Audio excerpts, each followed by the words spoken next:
할렐루야. 오늘도 우리에게 새날을 주시고 생명을 주시고 하나님을 예배하는 거룩하고 복된 새날을 주신 하나님께 감사와 찬양을 드립니다. 오늘도 다 함께 4월 16일 온라인으로 함께하는 새벽 예배 하나님 앞에 나아가겠습니다.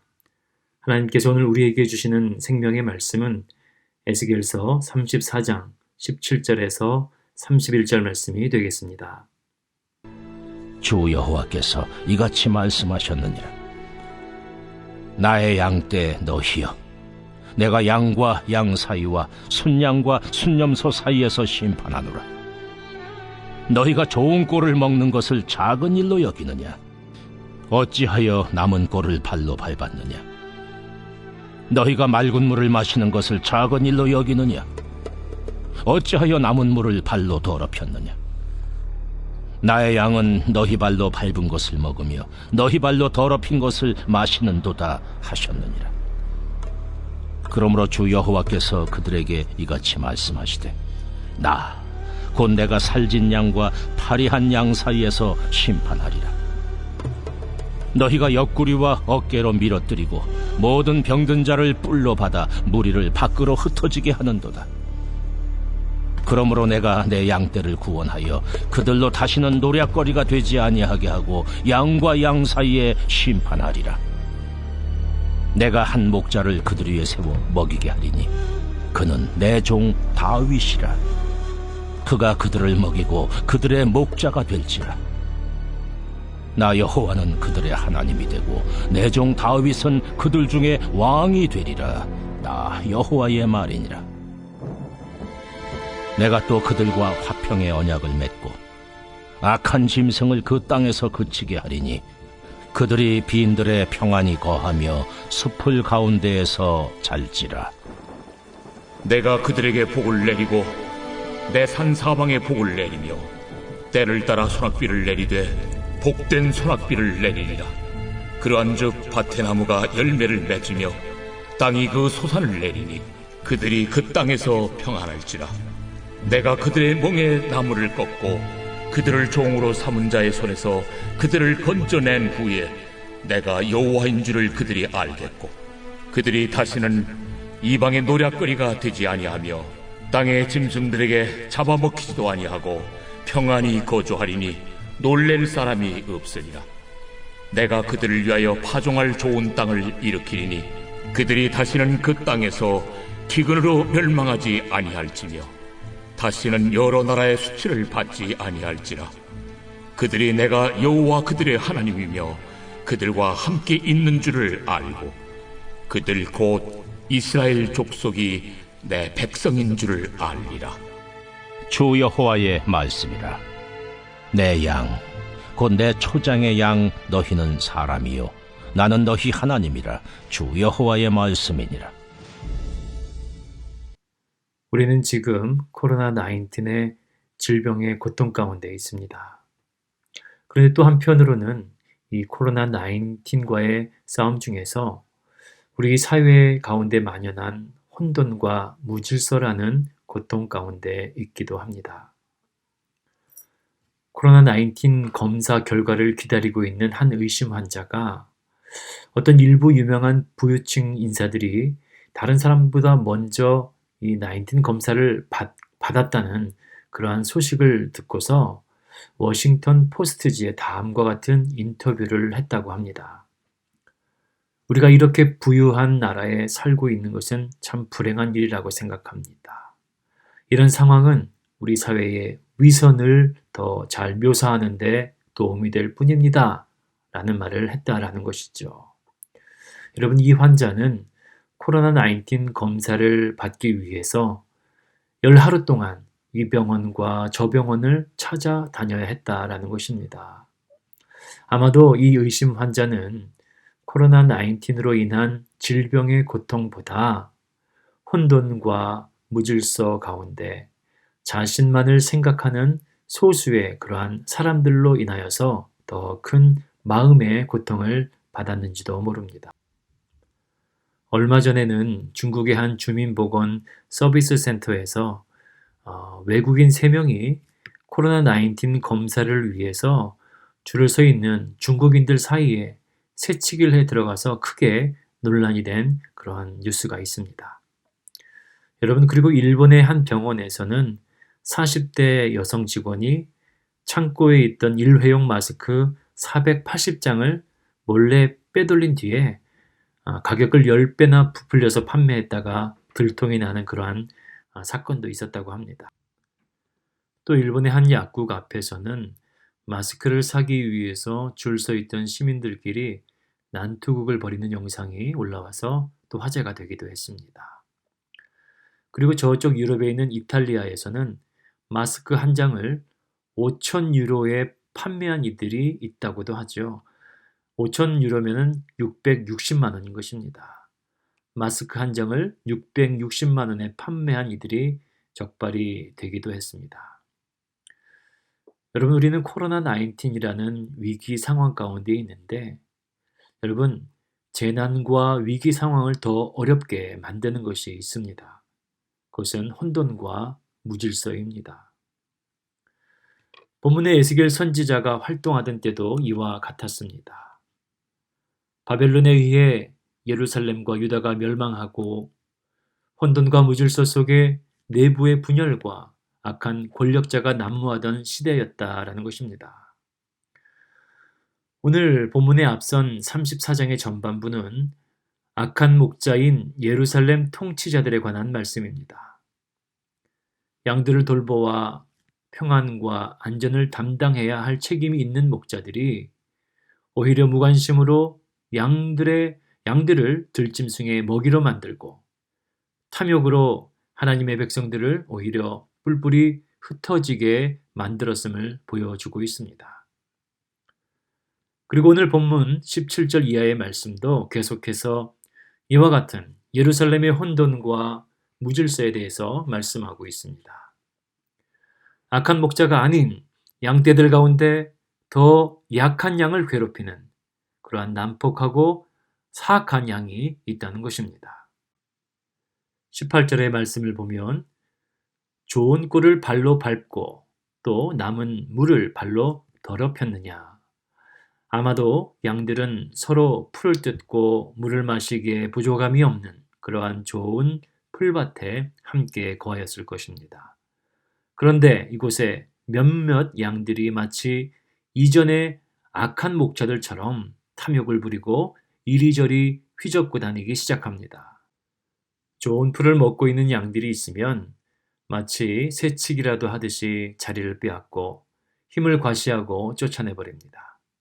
또 좋은 풀들을 배불리 먹고 나서는 다른 양들이 먹지 못하도록 남은 풀들을 짓밟아 버리는 것이죠. 맑고 시원한 물을 마시고 나면은 다른 양들이 마시지 못하도록 발로 흙탕물을 만들어 버리는 것입니다. 이 얼마나 서럽고 고통스러운 일인지 모릅니다. 악한 목자들에게도 버림받고 돌봄을 받지 못하였는데 이제는 양들 사이에도 무질서와 분열이 난무하고 폭력과 횡포를 부리는 양들이 휘젓고 다니는 겁니다. 여러분, 우리가 당하는 많은 시련과 고통은 주로 외적인 환경에 기인할 때가 많습니다. 코로나 바이러스도 이와 같은 외적인 요인의 한 예가 될 수가 있죠. 그러나 때로는 외적인 요인보다 공동체 안에 분열과 혼란이 더 큰 상처를 만들 수 있음을 우리는 알아야 합니다. 느헤미야가 백성들과 함께 예루살렘 성벽을 재건하던 때에도 성벽 공사를 방해하려던 수많은 외적인 요인들이 있었습니다. 예루살렘을 둘러싼 여러 대적들이 있었죠. 산발랏과 도비야, 아라비아 사람 게셈, 그리고 암몬 사람과 아스돗 사람들입니다. 사방으로 우겨싼 대적들이 언제나 예루살렘 거민들에게는 커다란 위협이었습니다. 그런데 성벽 재건의 또 다른 어려움은 정작 내부에 있었다는 사실입니다. 느헤미야 5장 1절에 보면은 그때의 백성들이 그들의 아내와 함께 크게 부르짖어 그들의 형제인 유다 사람들을 원망하는데, 여러분, 무엇 때문에 자신들의 형제를 원망했을까요? 예루살렘을 둘러싼 대적들의 위협을 감수하며 52일간의 성벽 재건이 진행되는 동안에 사실 예루살렘의 거민들은 많은 경제적인 어려움에 봉착하게 되었다라는 사실입니다.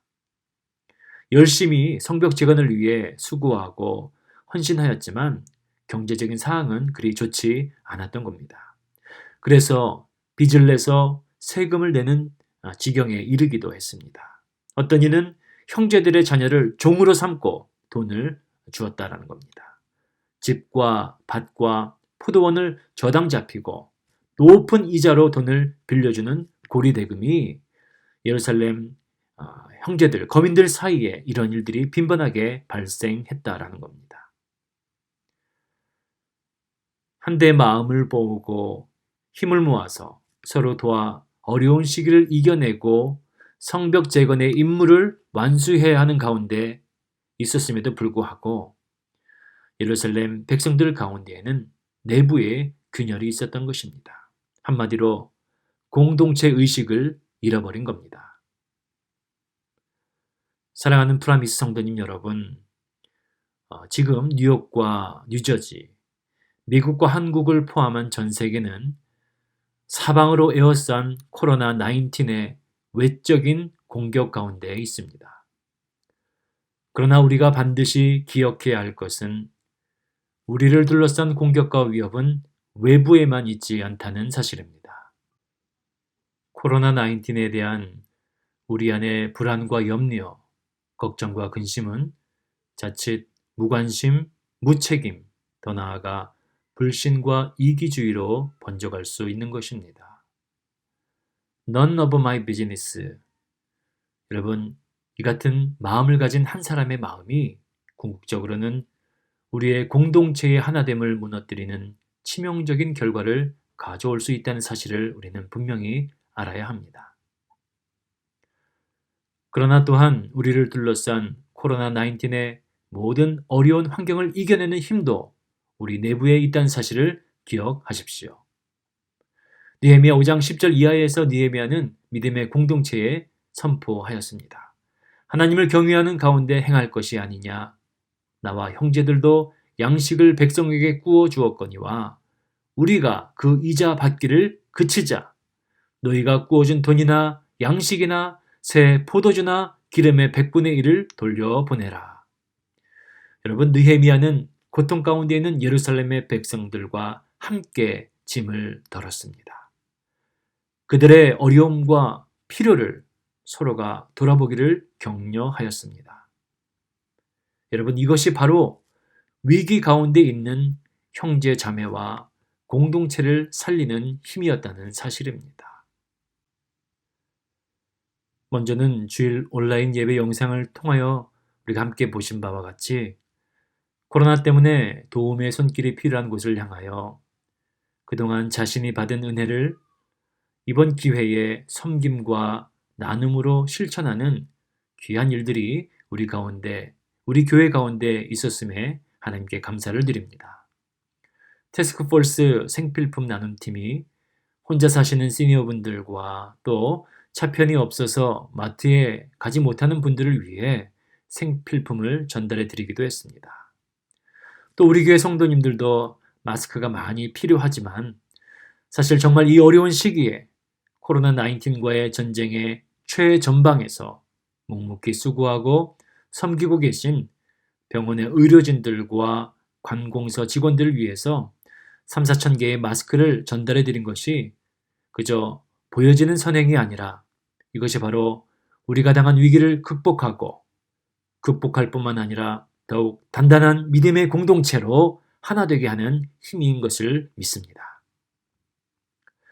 오늘 본문의 말씀으로 다시 돌아가 보면 여러분, 누가 하나님의 진정한 백성일까요? 하나님의 양떼에 속하려면 다른 양들과 함께 먹고 마실 것을 나누며 서로 돌아보아야 한다는 것입니다.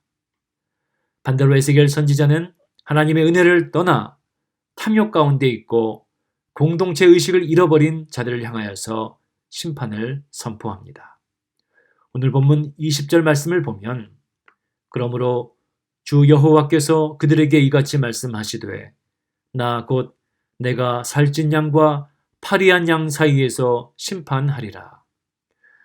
옆구리와 어깨로 약한 자들을 밀어뜨리고 병든 자를 뿔로 받아 밖으로 내어버리는 마음을 가진 양은 반드시 하나님 앞에서 심판을 받을 것입니다. 22절의 말씀에 보면은 그러므로 내가 내 양떼를 구원하여 그들로 다시는 노략거리가 되지 아니하게 하고 양과 양 사이에 심판하리라. 또한 에스겔 선지자는 하나님께서 양과 양 사이, 수양과 수염소 사이, 살찐 양과 파리한 양 사이를 심판하는 재판장인 동시에 그들의 양떼를 구원하는 구원자이신 것을 또한 함께 말씀하고 있습니다. 한 목자를 세워 양들을 먹이신다는 말씀입니다.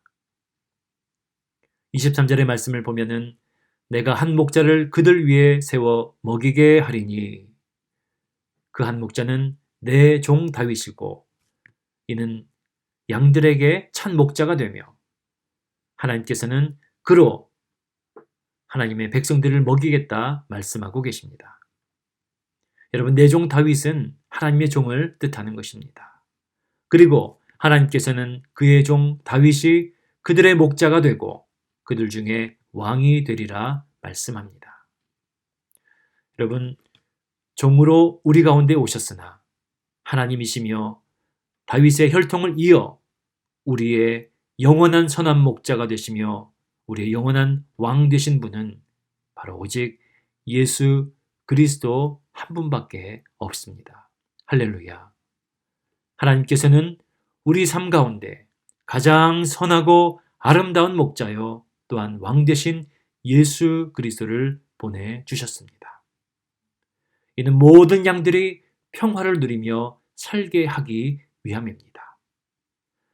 이사야 53장 5절의 말씀, 그가 징계를 받음으로 우리가 평화를 누리고 그가 채찍에 맞음으로 우리가 나음을 입었도다. 아멘. 하나님의 공동체를 무너뜨리는 악한 목자들과 악한 양들을 하나님께서는 심판하시지만 그러나 심판 하나님의 궁극적인 목적은 모든 주의 백성들을 하나님의 양들을 치유와 회복으로 초대하기 위함인 줄 믿습니다. 우리 부활의 주님이 이 땅에 오신 것은 우리에게 영원한 평화와 안식을 주기 위함이며 주님께서 채찍에 맞고 십자가의 모진 고난 당하심은 우리의 영혼의 모든 상처와 질병을 치유하기 위함인 줄 믿습니다. 요즘 코로나와 관련된 여러 소식들이 올라오고 있습니다. 코로나19 백신 후보로 대여섯 개가 선정이 돼서 인체를 대상으로 한 임상 실험에 돌입했다고 합니다. 순조롭게 진행이 될 경우에 내년 초에 치료제를 쓸 수 있다고 하는 소식이 있습니다. 그러나 한편에서는 돌연변이가 발생해서 백신이 무용지물이 될 수 있다라는 갖가지 소문과 뉴스가 팽배합니다. 사랑하는 우리 프라미스 성도님 여러분, 코로나19으로 어지러운 이때에 우리 육신의 질병을 치료하는 것은 백신이 될 수가 있을 것입니다. 그러나 우리가 또한 간과하지 말아야 할 것은 백신의 개발이 우리 믿음의 공동체를 온전히 치료하고 회복시키지는 못한다는 사실입니다. 우리 믿음의 공동체를 다시 일으키고 회복시키고 하나 되게 하는 능력은 오직 우리 구주 예수 그리스도 한 분임을 믿습니다. 하나님께서는 이제 에스겔 선지자를 통하여서 하나님의 백성들을 향한 보호와 축복을 약속하십니다. 다시는 이스라엘이 이방의 노략거리가 되지 않도록 하나님은 지키신다 말씀하십니다. 그들에게 땅을 주셔서 다시는 노략거리가 되지 않도록 그 땅을 축복한다 약속하십니다.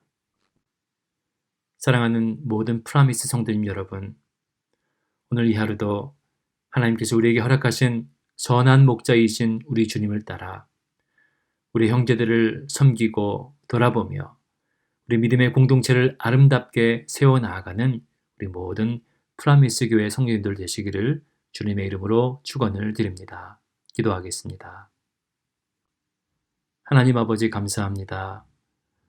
오늘도 우리에게 새날 주시고 이 아침에 하나님을 예배하는 주의 백성들로 불러주시니 감사합니다. 세상은 코로나의 어려움과 두려움 속에 있지만 주를 믿는 믿음으로 오늘 이 하루도 믿음으로 살아갈 수 있는 믿음과 용기 주시니 감사합니다. 하나님 아버지, 오늘 이 혼돈과 무질서의 상황들 속에서 우리가 주님의 마음을 품고 세상을 향하여서 섬기고 나아가는 믿음의 성도들과 교회가 되게 하여 주시옵소서. 또한 주님이 주시는 참된 평안과 안식 안에 거하는 믿음과 약속의 백성들이 되게 하시사 이 마음을 품고 전 세계에 고통당하는 많은 열방을 향하여서 기도하는 우리 새벽재단의 성도들이 될 수 있도록 도와주시옵소서. 살아계신 예수님의 이름으로 기도합니다. 아멘. 하늘에 계신 우리 아버지여, 이름이 거룩히 여김을 받으시오며 나라가 임하옵시며 뜻이 하늘에서 이루어진 것 같이 땅에서도 이루어지이다. 오늘 우리에게 일용할 양식을 주옵시고 우리가 우리에게 죄 지은 자를 사하여 준 것 같이 우리 죄를 사하여 주옵시고 우리를 시험에 들게 하지 마옵시고 다만 악에서 구하옵소서. 나라와 권세와 영광이 아버지께 영원히 있사옵나이다. 아멘.